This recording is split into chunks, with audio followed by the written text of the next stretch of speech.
It wasn't so long ago in the history of man's voyage toward a better world that ships were carrying eager passengers toward the shores of a new nation that was just in the building. Our forefathers were constructing the foundation of this nation by interlocking inseparably the blocks of our political and economic freedoms.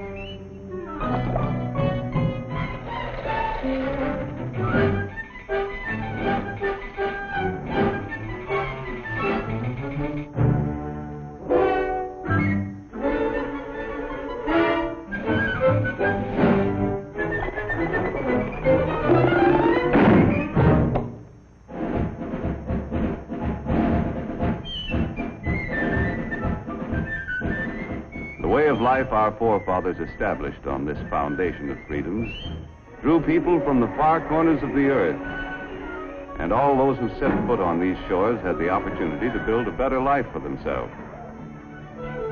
Even young Jonathan, an unskilled lad from across the sea, hoped to find a job where he could progress according to his ability and enterprise.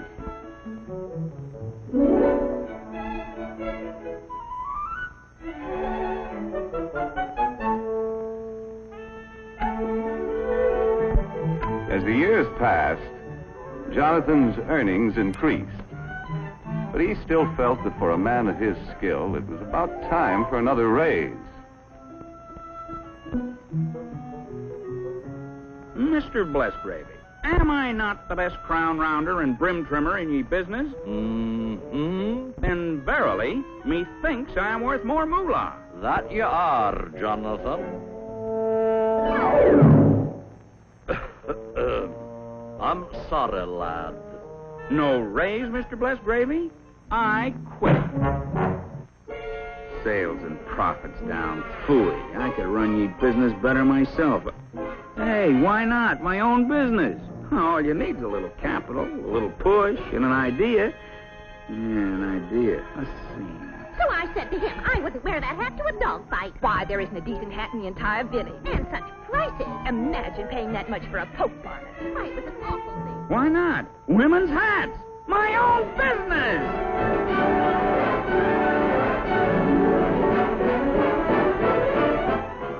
Fortunately, Jonathan was thrifty enough to keep a little nest egg for such an emergency. Well, the cost of the building took care of the nest egg. And there was nothing left to pay for the necessary tools and equipment. But happily, Jonathan had a good reputation, and as his idea promised a profit, his friends and neighbors were willing to invest some of their savings in his new business.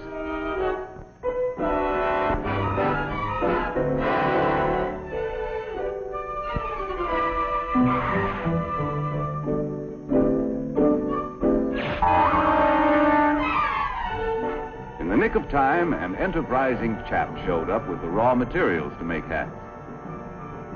And before long, Jonathan was open for business. First, he had to advertise.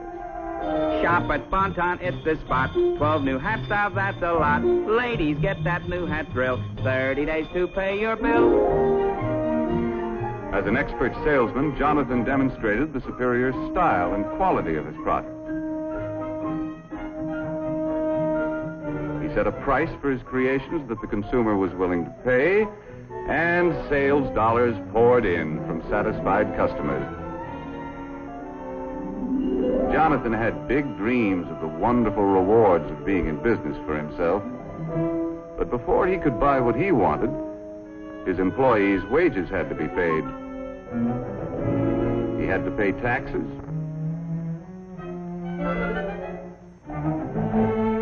And his friends who helped finance the business had to be paid a return on their investment. When all of his bills were paid, Jonathan had to exchange his big dream for a little dream. Mesdames, mademoiselles, it is the privilege of Alphonse, hat stylist to all the grand heads of Europe, to bring you hats with styles so chic, a quality magnifique, and a price, ooh la la, so low. Come one, come all to the grand opening. To meet competition, Jonathan had to plow part of his profits back into the business to develop a better hat. If customers approved the quality, style, and price of Jonathan's new designs, he still could make his dreams come true. With the passing years, this strong foundation of freedoms protected the dignity of the individual and his family, gave everyone the right to worship as he pleased, and promised anyone with ability and enterprise the opportunity to participate in the building of the American way of life as we know it today. A way of life that depends upon millions of thrifty Americans who send a portion of their savings to work in our business system each year. People from all walks of life, workers, farmers, housewives, all of us send our dollars to work in our business system in the hope of earning dividends or interest on our investments.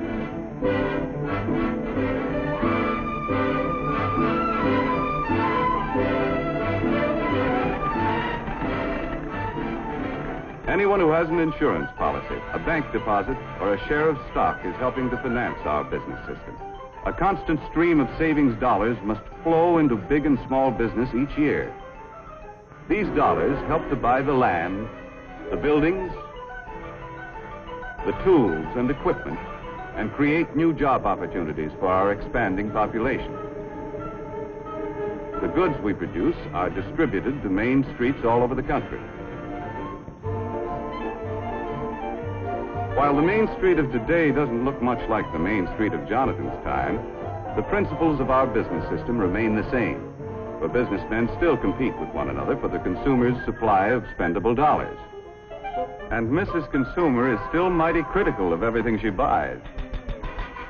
Uh-oh, competition.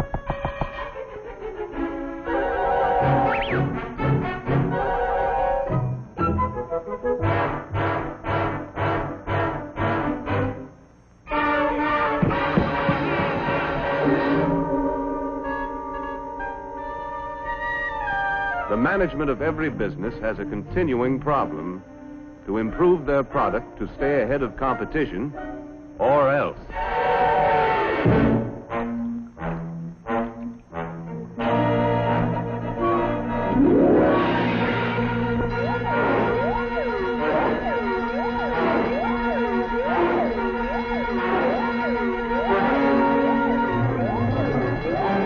Okay, men, this is it. Quick Chill's got the ball. We've got to get it back. Give them that new product play. More style, better quality, new features, and at the right price. Hit the line, men. Let's go. Micrometer, wrench, file, caliper, slide rule. In addition to creating a better product, management develops new tools and more efficient methods to help workers turn out more boxes to sell at a price Mrs. Consumer will pay.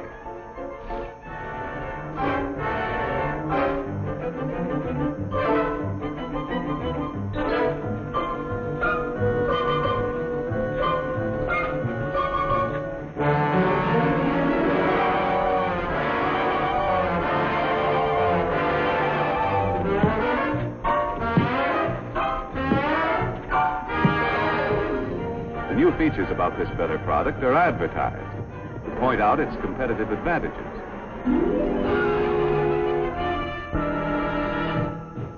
The Auto Magic Perma-Freeze, with plenty of room for groceries galore. The Auto Magic Perma-Freeze, with the super-duper store-o-matic door. Just press the button for your ice, a feature that is new, and extra space all over the place for other items too. In the Auto Magic Perma-Freeze, so see your dealer right away. Get a Perma-Freeze today. Ah, yes, dear lady. Perma-Freeze is your kind of refrigerator. High quality at a low price. Sales dollars from satisfied customers once again flow back to Perma-Freeze. A successful business must have enough sales dollars coming in to enable management to pay the expenses of doing business, such as salaries and wages, materials and supplies, research and product development, plant maintenance and repair. In addition to all of these bills, management has to pay taxes to local, state, and federal governments. Any money that's left over is known as profit. Wise management plows part of it back into the business. The remainder of the profit is paid out as dividends.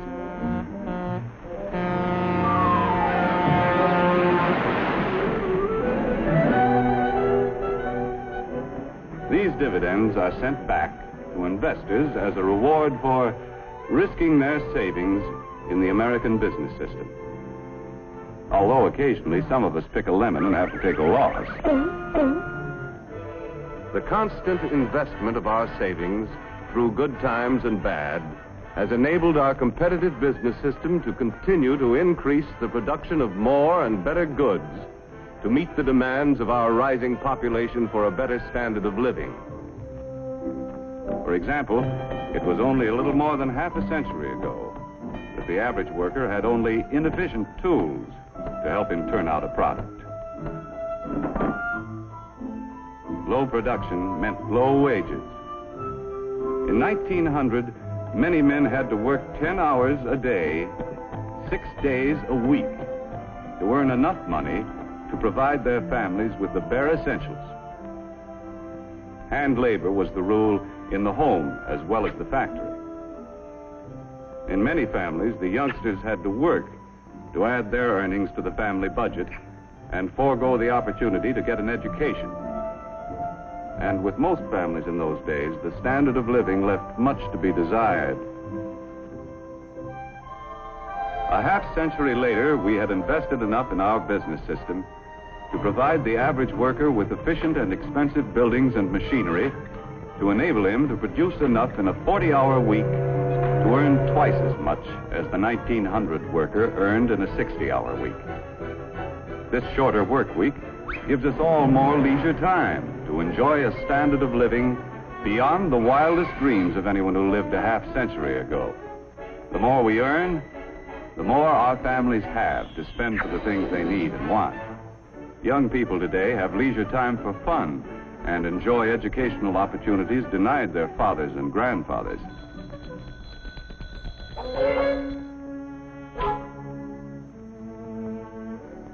And fortunately, we have been able to raise our standard of living without sacrificing the spiritual side of life, which means so much to the American family. Our business system has continued to provide a better life for our increasing population, in spite of destructive forces which have pounded against our foundation of freedoms with no avail. However, wars, or the threat of wars, interrupt the normal operations of our competitive business system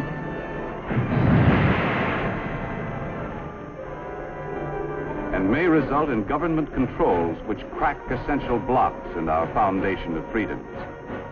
In World War II, wages were controlled. Many workers were frozen to their jobs. Farm prices were controlled, and profits of business were limited. Raw materials were allocated between essential and non-essential business. On Main Street, USA, many of us found less to buy because a good portion of our productive capacity went to the war effort. Prices were fixed, and the available supply of goods was rationed. In war emergencies, we allow government to restrict certain of our freedoms. But we Americans have learned to remove government controls as quickly as possible and to repair the blocks in the foundation of our freedoms to allow our business system to resume its normal operations. While we invest part of our savings to help finance the world's most efficient business system, at the same time we pay taxes to government to finance many kinds of services, which also contribute to our way of life. For example, our taxes must provide the necessary funds to improve and expand our school system. Our taxes must be sufficient to pay for city streets, health, fire, and police protection, and, of course, aid to the needy.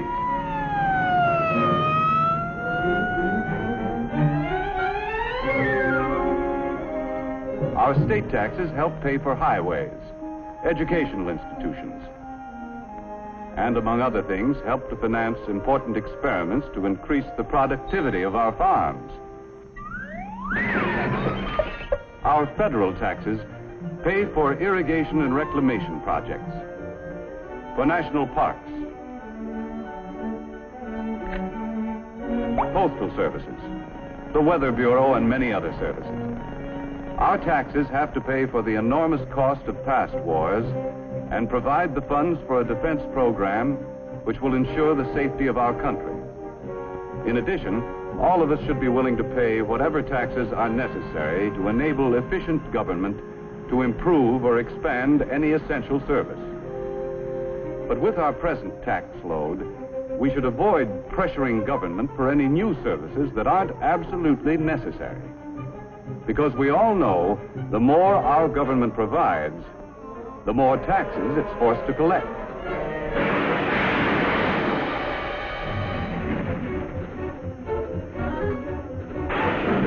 None of us can escape. Big business, small business,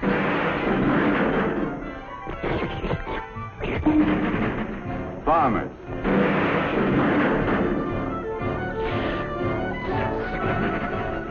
workers,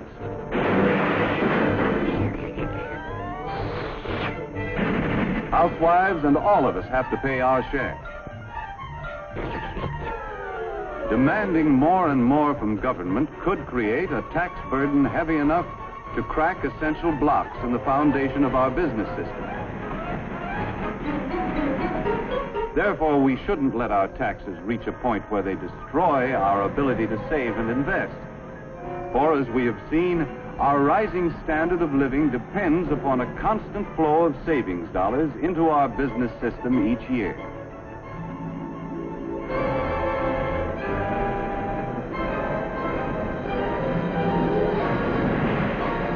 In the future of our country, waves of destructive forces will continue to batter against our foundation. When any force weakens the interlocked blocks of our political and economic freedoms, as good citizens, we must be quick to use the tools our Constitution gives us and repair any cracks that may appear. As long as we keep the foundation of our business system strong, we shall be able to maintain and improve the way of life our forefathers conceived and established. A way of life which gave everyone who came to this country the chance to progress according to his ability and enterprise. Like the youth of yesterday, the young people of today deserve the same opportunity to earn success and accomplishment. And on this foundation of freedoms, continue to build a better life for themselves and their fellow man in the world of tomorrow.